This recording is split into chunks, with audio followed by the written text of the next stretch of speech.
One of the biggest issues I'm experiencing with this Insta360 camera is indoor performance isn't so great.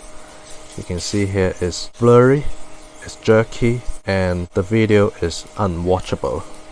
Stabilization still works great, but it's just too shaky.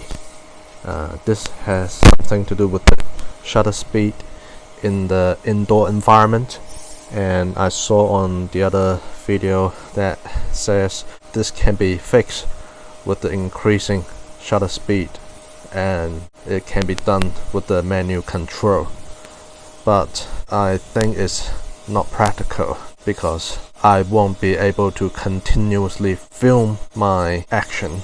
I have to stop the video and I have to manually switch the shutter speed going in the outdoor environment, and that is just not practical.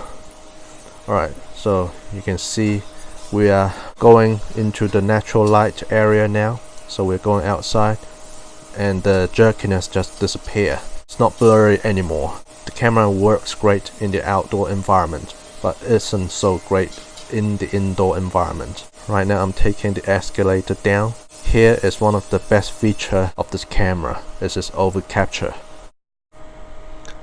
I did not turn my body too much, nor did I use a gimbal.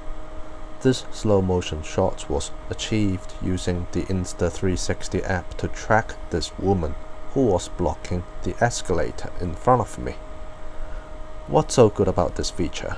Well, I can now turn on the camera and just let it roll, while I can just focus on walking and sightseeing or making a phone call, as you can see here. I don't have to worry about missing out an interesting shot or worry about the camera not horizontally aligned, because this camera uses a technology called 6-axis gyro. So whichever angle I tilt my camera, it will always be horizontally aligned. And because it captures 360 degrees, I can always go into the app later on and choose whichever angle I want for the final production. Now you cannot do this with any other camera out there in the market, which are all fixed angle, and you have to constantly monitor the screen to make sure you are recording whatever you want to see, or to make sure your camera is not tilted in any other way, which make it difficult for the viewers to watch. The Insta360 One X advertised its ability to shoot 5.7K resolution, but that's only in 360 mode. If we were to make a traditional fixed frame video, the resolution will shrink to 1080p.